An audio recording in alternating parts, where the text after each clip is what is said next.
ಕದಂಬರ ವಂಶವು ಕರ್ನಾಟಕದ ಇತಿಹಾಸದಲ್ಲಿ ಅತ್ಯಂತ ಪ್ರಮುಖವಾದ ಮತ್ತು ಪ್ರಾಚೀನ ರಾಜವಂಶಗಳಲ್ಲಿ ಒಂದಾಗಿದೆ. ಈ ವಂಶವು ಕ್ರಿ.ಶ.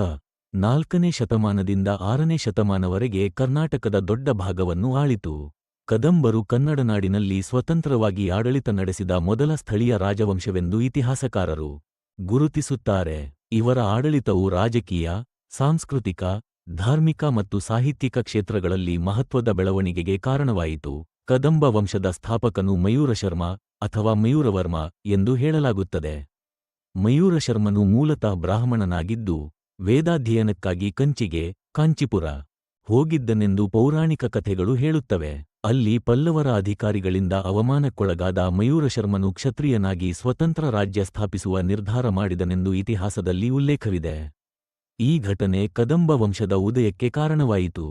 ಮಯೂರಶರ್ಮನು ಬಾಣವಾಸಿಯನ್ನು ತನ್ನ ರಾಜಧಾನಿಯಾಗಿ ಮಾಡಿಕೊಂಡು ಕದಂಬ ರಾಜ್ಯವನ್ನು ಸ್ಥಾಪಿಸಿದನು. ಮಯೂರಶರ್ಮನ ನಂತರ ಅವನ ಪುತ್ರ ಕಂಗವರ್ಮನು ರಾಜ್ಯಭಾರ ವಹಿಸಿಕೊಂಡನು. ಕಂಗವರ್ಮನ ಕಾಲದಲ್ಲಿ ಕದಂಬರ ರಾಜ್ಯವು ಇನ್ನಷ್ಟು ವಿಸ್ತಾರಗೊಂಡಿತು. ನಂತರ ಭಗೀರಥ, ರಘು ಮತ್ತು ಕಾಕುಸ್ಥವರ್ಮ ಮುಂತಾದ ರಾಜರು ಆಡಳಿತ ನಡೆಸಿದರು. ಕಾಕುಸ್ಥವರ್ಮನು ಕದಂಬ ವಂಶದ ಅತ್ಯಂತ ಶಕ್ತಿಶಾಲಿ ಮತ್ತು ಪ್ರಸಿದ್ಧ ರಾಜನಾಗಿದ್ದನು. ಅವನ ಕಾಲದಲ್ಲಿ ಕದಂಬ ರಾಜ್ಯವು ಉತ್ತರದಲ್ಲಿ ಗೋದಾವರಿ ನದಿವರೆಗೆ ಮತ್ತು ದಕ್ಷಿಣದಲ್ಲಿ ಕಾವೇರಿ ನದಿವರೆಗೆ ವಿಸ್ತಾರಗೊಂಡಿತ್ತು. ಕಾಕುಸ್ಥವರ್ಮನು ಗೂಪ್ತ ವಂಶದೊಂದಿಗೆ ವೈವಾಹಿಕ ಸಂಬಂಧಗಳನ್ನು ಹೊಂದಿದ್ದು, ಇದರಿಂದ ಕದಂಬರ ಗೌರವ ಮತ್ತು ಶಕ್ತಿ ಹೆಚ್ಚಾಯಿತು. ಕದಂಬರ ಆಡಳಿತ ವ್ಯವಸ್ಥೆ ಸುಸಂಘಟಿತವಾಗಿತ್ತು. ರಾಜ್ಯವನ್ನು ರಾಷ್ಟ್ರ, ವಿಷಯ, ಗ್ರಾಮ ಎಂಬ ಆಡಳಿತ ಘಟಕಗಳಾಗಿ ವಿಭಜಿಸಲಾಗಿತ್ತು. ಗ್ರಾಮಗಳು ಆಡಳಿತದ ಮೂಲ ಘಟಕಗಳಾಗಿದ್ದವು. ಗ್ರಾಮಸಭೆಗಳು ಸ್ಥಳೀಯ ಸಮಸ್ಯೆಗಳನ್ನು ಪರಿಹರಿಸುವಲ್ಲಿ ಪ್ರಮುಖ ಪಾತ್ರ ವಹಿಸುತ್ತಿದ್ದವು.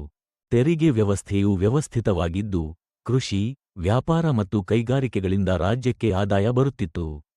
ಕದಂಬರು ಕೃಷಿಗೆ ಹೆಚ್ಚಿನ ಪ್ರೋತ್ಸಾಹ ನೀಡಿದರು. ಅರಣ್ಯ ಪ್ರದೇಶಗಳನ್ನು ಕೃಷಿ ಭೂಮಿಗಳಾಗಿ ಪರಿವರ್ತಿಸುವ ಕಾರ್ಯವೂ ನಡೆಯಿತು. ಧಾರ್ಮಿಕವಾಗಿ ಕದಂಬರು ಸಹಿಷ್ಣುತೆ ತೋರಿದರು.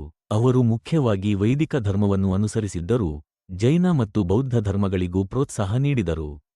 ಅನೇಕ ಶಿವಾಲಯಗಳು, ವಿಷ್ಣು ಮಂದಿರಗಳು ಮತ್ತು ಜೈನ ಬಸಡಿಗಳನ್ನು ನಿರ್ಮಿಸಿದರು. ಬಾಣವಾಸಿ, ಹಲಸಿ ಮತ್ತು ಗೋವಾ ಪ್ರದೇಶಗಳಲ್ಲಿ ಕಂಡುಬರುವ ದೇವಾಲಯಗಳು ಕದಂಬರ ಕಾಲದ ವಾಸ್ತುಶಿಲ್ಪದ ಉದಾಹರಣೆಗಳಾಗಿವೆ. ಹಲಸಿಯ ಮಧುಕೇಶ್ವರ ದೇವಾಲಯವು ಕದಂಬ ವಾಸ್ತುಶಿಲ್ಪದ ಪ್ರಮುಖ ಸ್ಮಾರಕವಾಗಿದೆ. ಬಾಣವಾಸಿ, ಹಲಸಿ ಮತ್ತು ಗೋವಾ ಪ್ರದೇಶ ಕದಂಬರ ಕಾಲದಲ್ಲಿ ಕನ್ನಡ ಭಾಷೆ ಮತ್ತು ಸಾಹಿತ್ಯಕ್ಕೆ ವಿಶೇಷ ಪ್ರೋತ್ಸಾಹ ದೊರಕಿತು. ಆಡಳಿತ ಮತ್ತು ಶಾಸನಗಳಲ್ಲಿ ಕನ್ನಡ ಭಾಷೆಯ ಬಳಕೆ ಪ್ರಾರಂಭವಾಯಿತು. ಹಲಸಿಯ ಶಾಸನಗಳು ಪ್ರಾಚೀನ ಕನ್ನಡ ಭಾಷೆಯ ಉತ್ತಮ ಉದಾಹರಣೆಗಳಾಗಿವೆ. ಇದರಿಂದ ಕನ್ನಡವು ಒಂದು ಆಡಳಿತ ಭಾಷೆಯಾಗಿ ಬೆಳೆಯಲು ಅವಕಾಶ ದೊರಕಿತು. ಕದಂಬರು ಸಂಸ್ಕೃತಕ್ಕೂ ಸಹ ಪ್ರೋತ್ಸಾಹ ನೀಡಿದ್ದು, ಅನೇಕ ಸಂಸ್ಕೃತ ಶಾಸನಗಳು ಮತ್ತು ಕಾವ್ಯಗಳು ಈ ಕಾಲಕ್ಕೆ ಸೇರಿವೆ. ಕದಂಬ ವಂಶದ ಕೊನೆಯ ಹಂತದಲ್ಲಿ ರಾಜ್ಯವು ದುರ್ಬಲಗೊಂಡಿತು. ಆಂತರಿಕ ಕಲಹಗಳು ಮತ್ತು ಹೊರಗಿನ ಶತ್ರುಗಳ ದಾಳಿಗಳು ರಾಜ್ಯದ ಶಕ್ತಿಯನ್ನು ಕುಗ್ಗಿಸಿದವು. ಪಲ್ಲವರು ಮತ್ತು ಗಂಗರುಗಳ ಪ್ರಭಾವ ಹೆಚ್ಚಾಯಿತು. ಕೊನೆಗೆ ಕದಂಬ ರಾಜ್ಯವು ಪಲ್ಲವರ ಆಳ್ವಿಕೆಗೆ ಒಳಪಟ್ಟಿತು. ಆದರೆ ನಂತರದ ಕಾಲದಲ್ಲಿ ಗೋವಾ ಕದಂಬರು ಮತ್ತು ಬಾಣವಾಸಿ ಕದಂಬರು ಎಂಬ ಉಪವಂಶಗಳು ಉದಯಿಸಿಕೊಂಡು ಕೆಲಕಾಲ ಆಡಳಿತ ನಡೆಸಿದವು. ಒಟ್ಟಿನಲ್ಲಿ ಕದಂಬ ವಂಶವು ಕರ್ನಾಟಕದ ಇತಿಹಾಸದಲ್ಲಿ ಅತ್ಯಂತ ಮಹತ್ವದ ಸ್ಥಾನವನ್ನು ಹೊಂದಿದೆ. ಕನ್ನಡನಾಡಿನಲ್ಲಿ ಸ್ವತಂತ್ರ ರಾಜ್ಯ ಸ್ಥಾಪಿಸಿದ ಮೊದಲ ವಂಶವಾಗಿರುವುದರಿಂದ ಇವರ ಕೊಡುಗೆ ಅಮೂಲ್ಯವಾಗಿದೆ.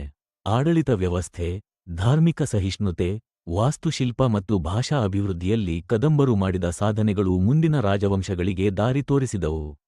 ಇಂದಿಗೂ ಕದಂಬರ ಪರಂಪರೆ ಕರ್ನಾಟಕದ ಸಾಂಸ್ಕೃತಿಕ ಇತಿಹಾಸದಲ್ಲಿ ಹೆಮ್ಮೆಯ ಅಧ್ಯಾಯವಾಗಿ ಉಳಿದಿದೆ.